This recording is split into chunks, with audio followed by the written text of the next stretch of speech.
VJ Junior amaze n'alya mu bigambo bye, amaze ne yeetondera ba Foot Soldiers gwe mukwano gwange ali eyo ampuliriza. Kusinziira ku bigenda mu maaso ebyakagwawo biraga nti no VJ Junior amaze ne yeetondera ba Foot Soldiers.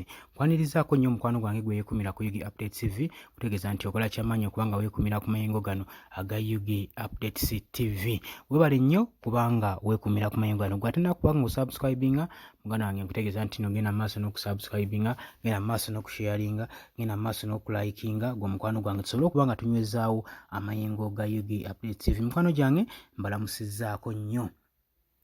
Njukira nti ne mabegakaawo omwami ono ayitibwa VJ Junior the Incredible abadde ajja akolokota ba Food Soldiers aba National Unity Platform mu butambi bwe bwabadde ayogerera oba bwabadde ayimbirira mu maloboozi ag'enjawulo nga akola firimu ze ng'ajja abakolokota ng'ajja abawewula ng'ajja abalaga level ey'owansi ng'alinga alaga abalaga nti nno kye bakola kikyamu ng'alinga kwegamba agezaako kubassa level tagezaako bawalanka naye kaakati omwana yavaayo n'amunaabira mu maaso n'agezaako mugayidingako ebyo by'aba akola.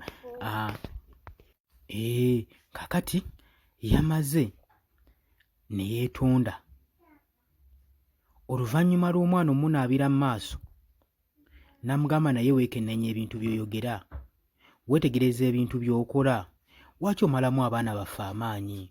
Lwaki omalamu Foot Soldier amaanyi? Gw'obanga ekintu tokyagala sigaanye, leka abakyagala bagende nakyo mu maaso. Eggwanga lyaffe lituuse lyetaaga ba Foot Soldiers, lyetaaga abalwanirizi. Oba okitegeera gwe mukwano gwange ali eyo ampuliriza. Kakati ono mu bigambo byakozesa nga yalowooza ali mu kunyumisa firimu yali tamanyi nti nno ayina amayengo ate g'alwanyisa.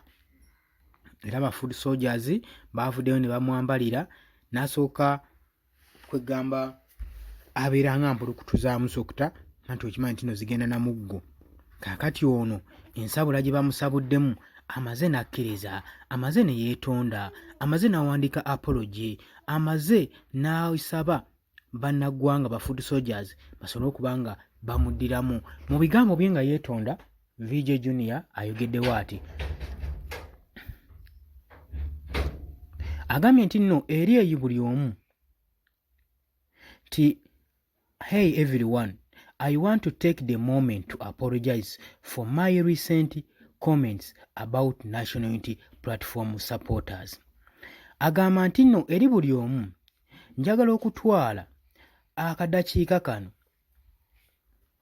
okwetondera ku komenti zange zinagezaako okomentinga gye buvuddeko emabega ku bawagizi b'ekibiina kya National Unity Platform oba kuba National Unity Platform supporters. I realize now that my words are hurtful and disrespectful.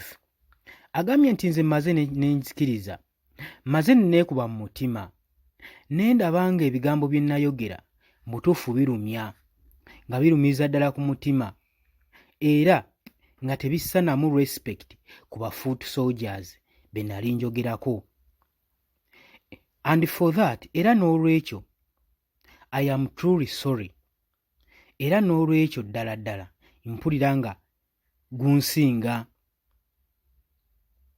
I'm someone who values kindness and respect. Agambye nti nno newankubadde nayogedde ebyo, newankubadde nakomentinga mu ngeri efaananako bw'etyo, bannange kirabika yali si yenze. Kubanga VJ Junior ndi muntu era ndi musajja assaamu kindness yonna yonna ekitiibwa.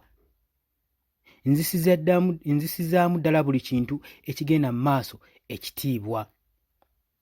N'agamba nti I fell short of my own standards. N'agamba nti navaako ku standard zange ze mummanyi, ze mwali mwammanyiirako, era yali sinze. Agambye nti please know that my intention was not to offend or divide. Agambye nti please know that my intention was not to offend or divide.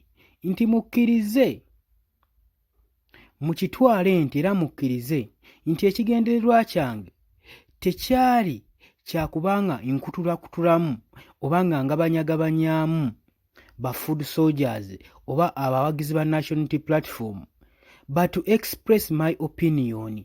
Ne nayagala kuggyayo opinion yange, nayagala kuggyayo kwegamba nga nyina ekiruyi kye njagala okweggyamu. I understand that my words have consequences. Nti era nzikiriza nti ebigambo byange byayinamu consequences, ebirumira. And I promise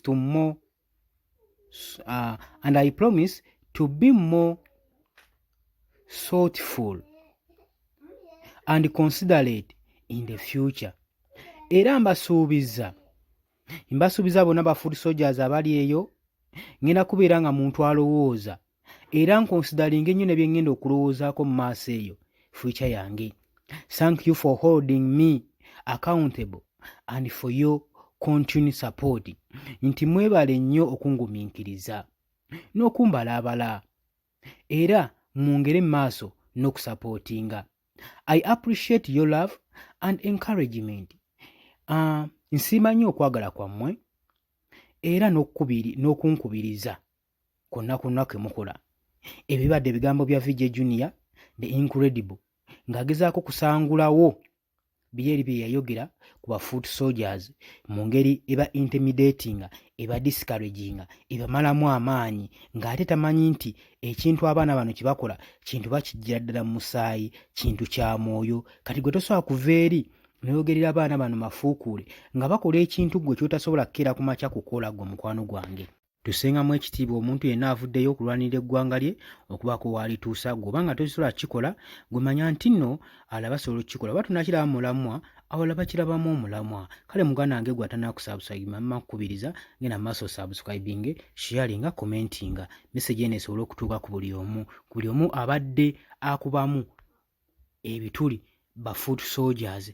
Akimanye nti no ba food soldiers si baakuzannyirako, si baakusaaga. Atunule leve ezivaayo beegayirira n'obeetondera. Baadde babayisaamu amaaso nga balowooza bali yadde. Kati food soldiers yenna gy'oli mu ddakiika nga oba 10 oba osobola okusuula omusajja abadde waggulu akuzannyirako, kuba amaanyi g'oyina ga kika kya waggulu. Kale tubeebaza nnyo, mwebale kulwanirira nsi yammwe, mwebale nnyo mu nkyukakyuka gye muteekawo.